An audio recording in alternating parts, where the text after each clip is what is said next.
Ahojte všetci a vítajte v Bullet Journaling with Eve. Dnes to budeme mať trošičku ináč.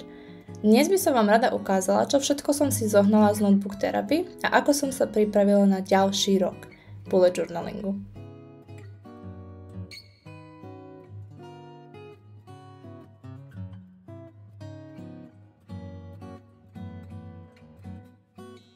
Všetko prišlo zabalené v 2 krabiciach. Ako môžete vidieť, tu sú iba 2 Notebook Therapy Bullet Journaly.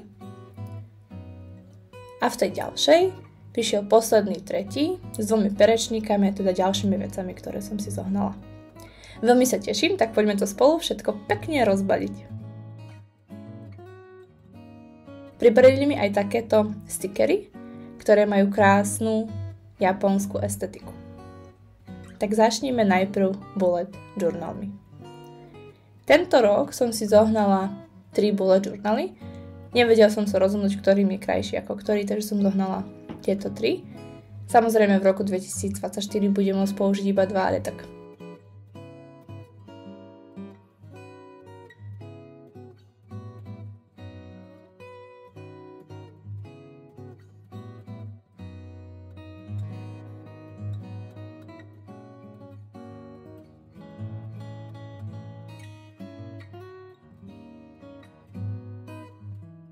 Všetky bullet journaly prichádzajú v takejto nádhernej krabici, ktorej v podstate ich potom viete aj po použití už ukladať, chrániť pred nejakými poškodeniami a podobne.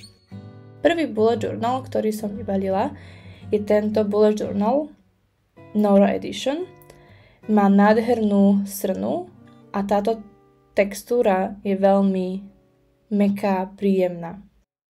Je to samozrejme bodkovaný bullet journal, ako aj všetky bullet journaly v Notebook Therapy a má tu priloženú aj takúto záložku, ktorá je v podstate v tvare jelenia.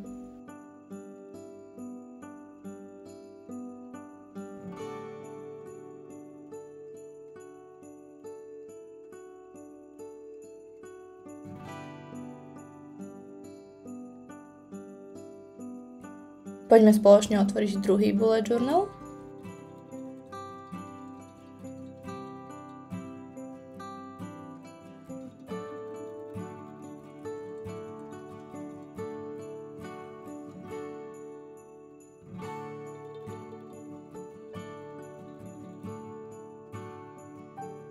Tak ako aj bullet journal predtým, aj tento prichádza v svojej bielej krabici.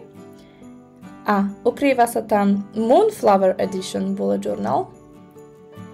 Tento má veľmi podobnú textúru ako aj môj druhý Bullet Journal z roku 2023.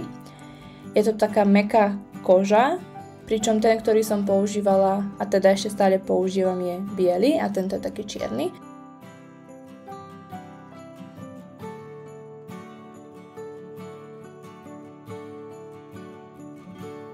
Tiež je to bodkovaný bullet journal a v tomto sa ukrýva záložka v tvare takéhoto kvietku.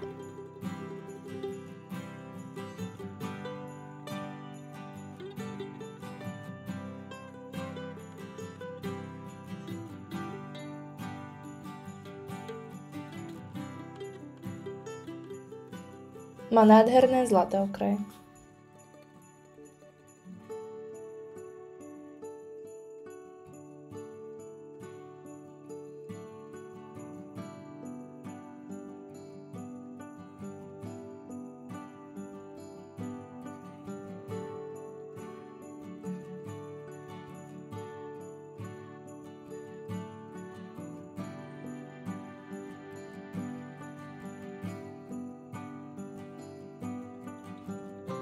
Teda posledný bullet journal, ktorý som si zohnala, je tento Honey Bee Edition Bullet Journal.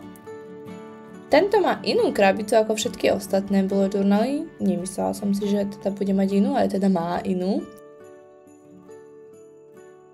Má veľmi podobnú textúru ako ten prvý, ktorý sme videli, ten Nara Edition Bullet Journal.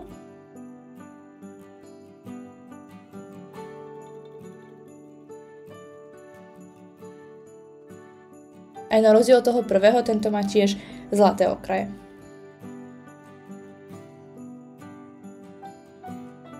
Čiže je to Honeybee Edition Bullet Journal.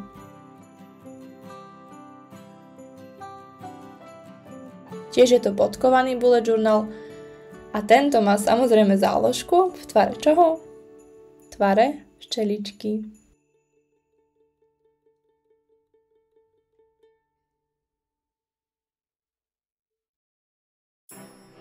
Stále sa rozhodujem, že ktoré z týchto troch bullet journalov, ktoré dva použijem, ale zdá sa mi, že asi najvhodnejšie bude použiť obidva hnedé.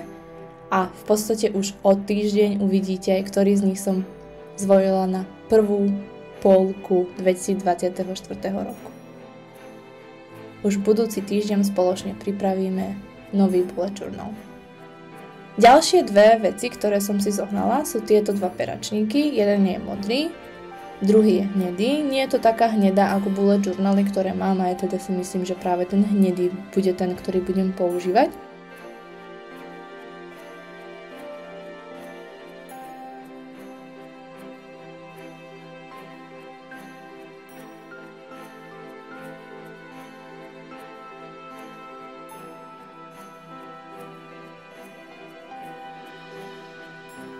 Páči sa mi pini, že ich viete postaviť na stôl a iba vyťahovať si odtiaľ pera. Zároveň on to drží všetko pokope, ale je to aj funkčné. Aj z iného hľadiska.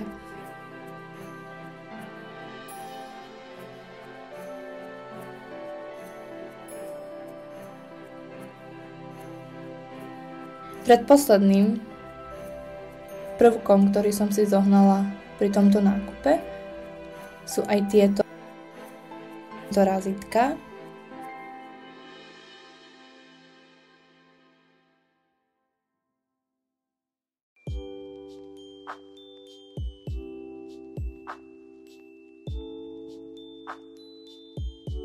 to, čo mám strašne rada pri razítkoch, ktoré sú z Notebook Therapy, je to, že viete použiť hoci ktoré fixky na to, aby ste orazítkovali, že môžete použiť hociakú farbu a s hociakými fixkami to funguje, takže to je taká tá prednosť, že vždy máte všetko rovnakou farbou.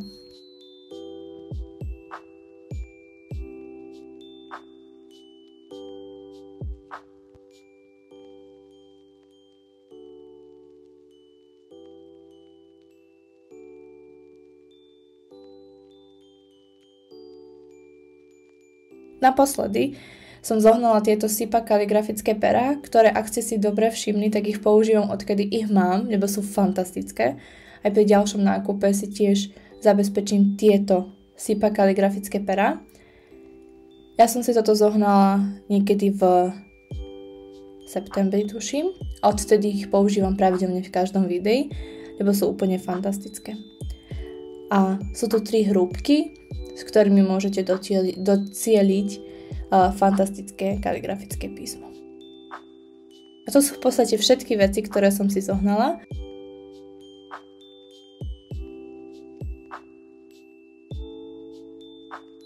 Dúfam, že som vás niečím inšpirovala a už sa neviem dočkať, kedy začnem nastavovať nový bullet journal.